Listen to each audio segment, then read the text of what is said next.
Hey guys, in this video I'm just going to go through with you my YouTube content creation camera setup for May 2025.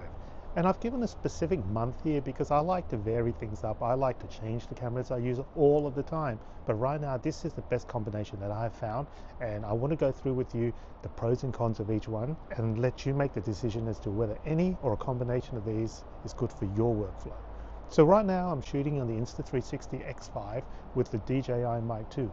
And in my opinion, this is one of the most versatile combinations because the Insta360 X5 allows you to shoot a type of video that none of my other cameras allows you to do, and that's 360. And there are a lot of benefits to that, and I'll go through each of these cameras and talk to you about the pros and cons of each one. Starting with the Insta360 X5, 8K, 360, much better low light performance compared to the X4, to the point that you can actually use this at nighttime. If you're walking around the city, you're walking around doing a vlog at night, you can actually use this camera and the footage is actually usable, which is awesome. It is waterproof. You can pair it with this FOMO power handle for extra battery life, or you can attach it to an invisible selfie stick which gets erased in the software so that it looks like you're not actually holding anything.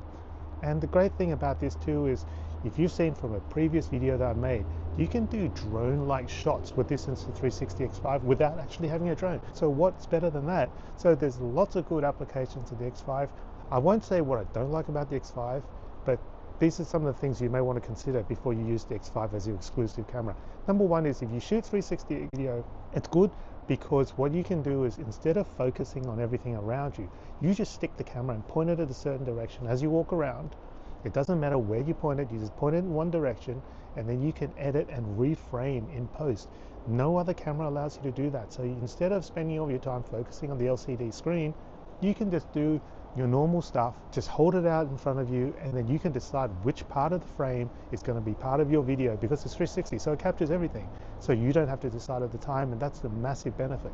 The drawback of that is there's an extra step. There's a little bit of a learning curve when you use the Insta360 app to edit your 360 video, because you can't just shove your 360 video straight into DaVinci Resolve or Final Cut Pro or anything. You actually need to do that extra step of keyframing and doing some fidgeting around the Insta360 app, but it's a small price to pay, in my opinion, to get these unique views, these tiny planets, these 360 angles, and it's just awesome. And the fact that you don't have to directly change the direction of the camera when you shoot. Some of the disadvantages, it is slightly bigger than some of the other cameras I'll mention. There is a little bit of an extra steeper learning curve, and with the X5, even if you have the X4, you're going to have to buy a whole heap of new accessories like the batteries, because they're not compatible.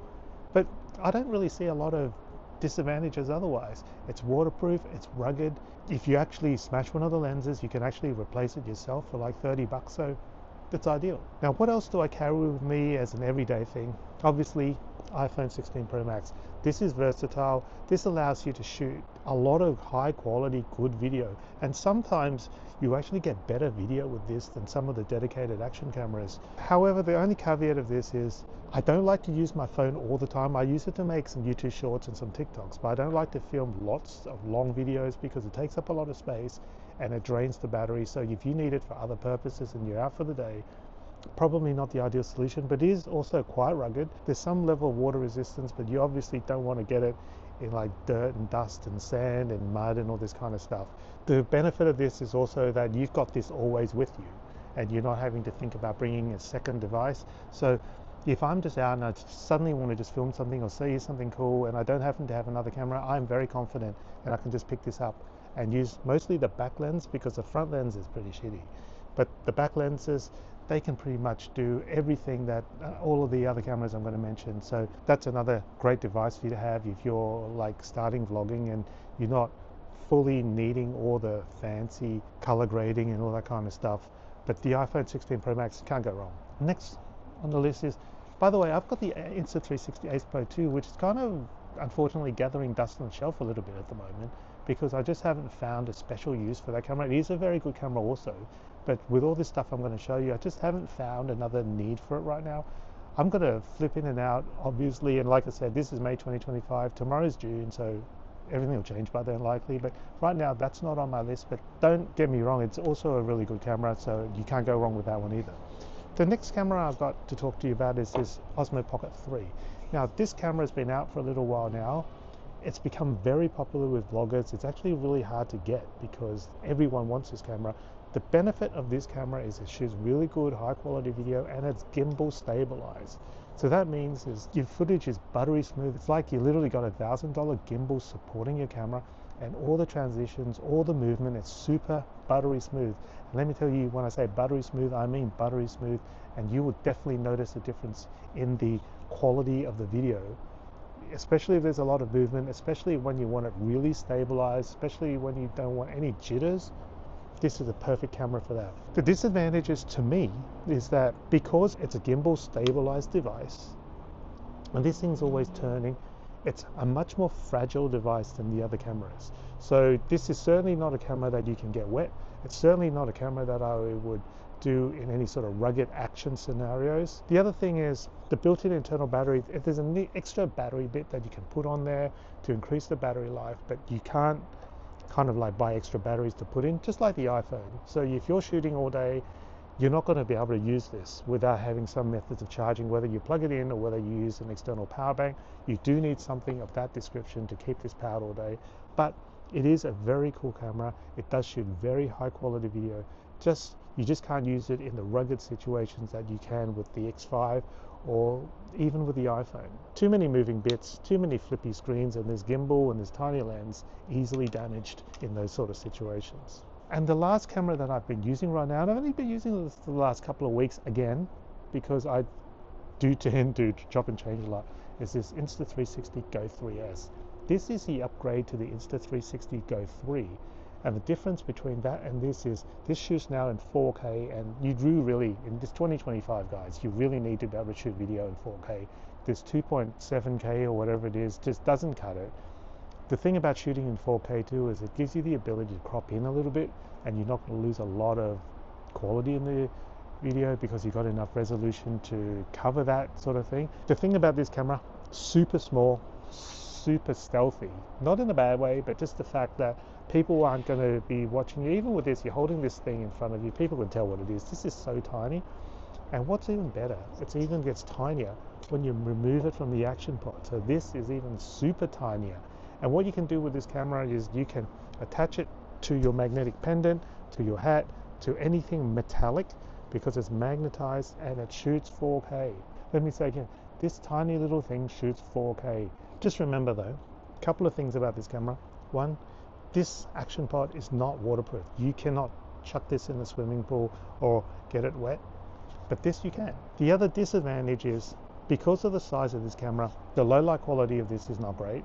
And two is the built-in battery is the built-in battery. There's no additional way to add extra batteries. You can't buy spare batteries. And given the size of this thing, the battery life is nowhere near as good as the other cameras. It is definitely beefed up when you shove it in the action pod like this, but still there's no replaceable battery. So similar to the iPhone, similar to the DJI Osmo Pocket 3, if you're out all day, this is not going to last you all day without some means of charging it, whether it's through a power bank or whether it's through a cable attached to your computer or actually one of those traditional brick chargers. So what about the big stuff? What about big rigs, DSLR cameras, mirrorless cameras, all that stuff? I had them. I don't tend to use them anymore because I love action cameras because they're small, they're pocketable. I can just put it in either my sling bag or I can just carry it in my pocket. I have found personally the type of stuff that I do, the difference in camera, video, image quality between using something like this or something like this compared to using like my Sony FX30, it just isn't the right trade-off. Those cameras are super big, they're super heavy, they're super fragile, they're bulky, they're really like, you're not going to be walking around like in a shopping mall filming yourself without everyone staring at you, which is something I still kind of feel uncomfortable about, to be honest. It's just not worth it. They're like $3, $4, $5, $6, $10,000 cameras depending on the body and the lens. And I just feel, in my opinion, the type of videos I make, your mileage might vary depending on the type of videos you make, but the type of videos that I make currently, I don't feel like it's worth using those type of cameras to get my message across. So right now they're off the list. They're sitting again gathering dust. I'm not proud of that, by the way, because it's a lot of money, but right now I don't use them. So it's the X5, the iPhone, the GoPro 3S, and a crazy lunatic driver over there, and the DJI Osmo Pocket. If you had to ask me, apart from this, because like I said, this is with me all the time, I don't use it as my exclusive camera just because I don't like draining the battery of this phone. But putting this one aside, which of the other ones, if I had one to go to, if I'm just, this is what I tend to do, if I'm just walking around, no, I'm going to be for a short period of time, and I'm not going to do a lot of dark nighttime shooting, this would be my go-to because it's small. It's a Go, actually. Go 3, not a Go 2. You know, that's not even funny. But this would be my Go 3 if I just wanted to go to the mall, just do something quick, because it's portable, it's small, it shoots high quality as long as you're not using it in darkness. And this will be the camera I carry. I tend to use this camera when I do formal product reviews because I just plonk this with the little tripod thing on the table, and it just gives me a really reassuring high quality video that I can literally rely on every single time. And this is what I tend to use this camera for. And the Insta360 X5, right now I use it for everything else. Recently I've been a bit busy, I haven't made a lot of other videos apart from these talking head ones, but I've started using this camera as a talking head video, using the single lens 4K 30, and I'm pretty happy with the quality, to be honest. And paired with the DJI Mic 2, I'm also really happy with the sound. So this could actually be, counterintuitively, being a 360 camera, this could be my everyday go-to, not only vlogging camera, but a talking head camera and a documentary camera. I just love it. So hit me in the comments below and let me know what camera you're using for your current content creation. Everyone has different preferences, everyone has different likes, but we now are at the level in 2025 that you don't have to spend thousands and thousands and thousands of dollars on this huge camera to get good video quality. These tiny baby action cameras, which all of these cameras on their own cost less than $1,000.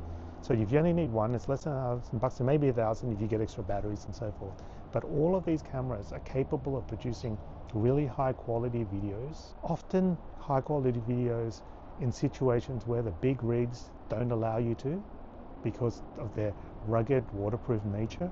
And the quality of the video is so amazing that you're not really going to miss that extra megapixel that you get, the biggest sensor that you get in the big mirrorless cameras. And these cameras are going to be the new wave, I believe, of content creation. You do not need to have the big stuff.